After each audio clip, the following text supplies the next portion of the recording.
आपको बताएं कि इस्लामाबाद में एशियन रीजन कन्वेंशन कॉन्फ्रेंस से वजीर आजम खिताब कर रहे हैं। Most of the winter, weekends, shooting partridge in various parts of Pakistan. So I was one of those fortunate Pakistanis who saw the diversity of the country. From east to west, north to south, it is a very diverse country. It has 12 ecological zones in Pakistan. So you have from alpine to tropical, from desert to Himalayan forests. Himalayan forests are probably rare in the world. You do not see forests like the ones if you go from just north from Islamabad. 100-mile radius, you see forests which you don't see anywhere else in the world because of their height and the monsoons hitting the forest at that height. So it produces this ecology, the sort of wildlife, bird life, which you don't see anywhere else. But most Pakistanis never saw this. Most of people I grew up lived in cities and stayed in cities. So they didn't really understand the beauty of Pakistan. And so then I got involved in professional sports, so I was cut off for a while. But when I wrote this book about 30 years back, it was when I cut down on my cricket and again started visiting the northern areas, which are my favorite place in the whole world. I began to realize the disaster that was taking place in Pakistan. When I was born, the population of Pakistan was 40 million, just under 40 million. Today it is 220 million. So we could see the caption in the book, which I said, the dwindling wildlife and forests of Pakistan. Because I could see when I went back after school and in this big period when I was playing professional sport, when I again went to the mountain areas, the northern areas, and started shooting again, that's when I realized the devastation that had been caused by this population growth, but also no concern at all by our governments about the environment in Pakistan.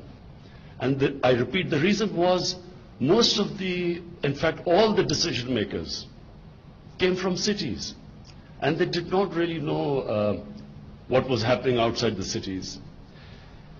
So I pledged that if ever I got into power, this would become my priority, that we must protect the great God-given beauty of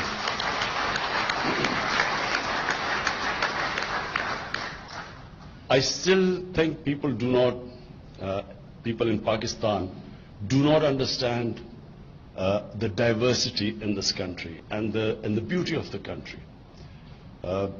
Because most of the people live in cities. And I mean influential people, opinion makers. They live in cities. Most of them don't go out of cities. So when our government came into power in 2013 in Khyber Pakhtunkhwa, we started this billion tree tsunami, and that was the first time any government had done anything about environment in Pakistan. And people were skeptical, no one thought it would happen, but we had a very dedicated team, passionate people, and the magic formula of success, we involved the local communities, young people, women.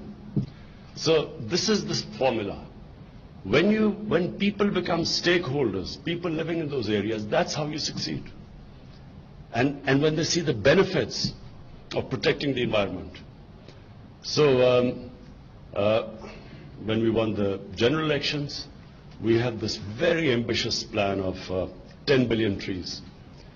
10 billion trees means involving the whole country, and especially the young people.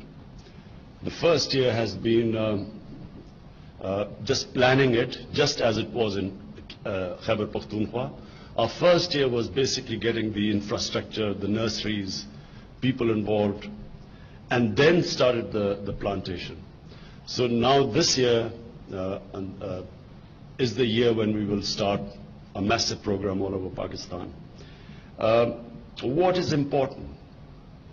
and I'm talking about Pakistan, of course, IUCN talks about Asia and the whole world.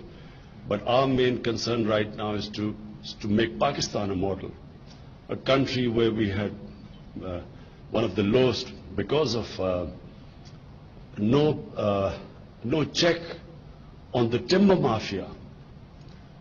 When we started the conservation plan of 1 billion trees in Khyber Pakhtunkhwa, the biggest problem we had was this mafia, the timber mafia.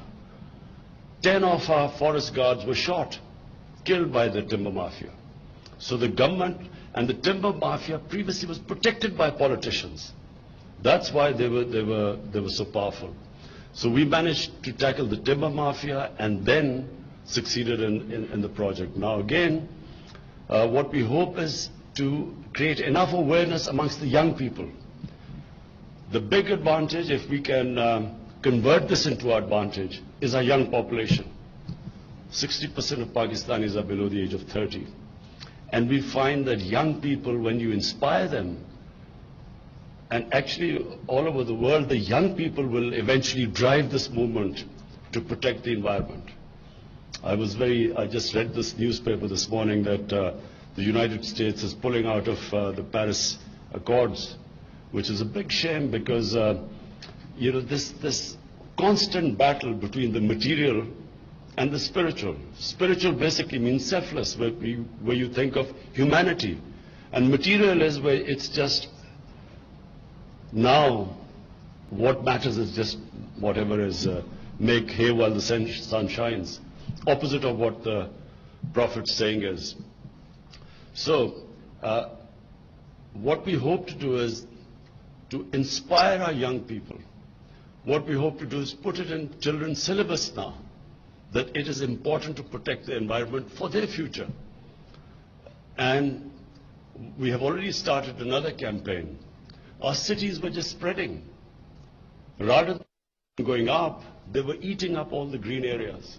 Islamabad is, if it wasn't checked, it would go all the way up into the mountains. So we have now started a plan to restrict the cities, make the cities go up, and make people conscious. The town plan is conscious of the environment. Previously, there was just no concept of worrying about the environment. Waste disposal, cleaning up our rivers, cleaning up air pollution. What we are seeing in New Delhi now is frightening. I mean, I remember going to India in the 70s.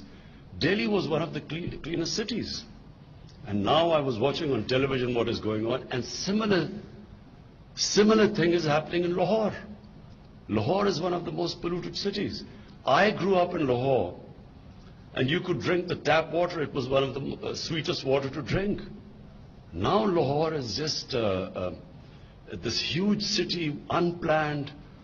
And we discovered that in 10 years, they had cut off 70% of the trees in Lahore. The Lahore tree cover went down by 70%. And that is one of the main reasons why pollution has also gone up. So, to conclude, I admire what IUCN does. I always think that people who worry about the environment are great human beings. I consider them spiritual, because all religions talk about being selfless and thinking about others. And on the other hand, the material God only thinks of themselves, the selfish people who actually do not worry about the impact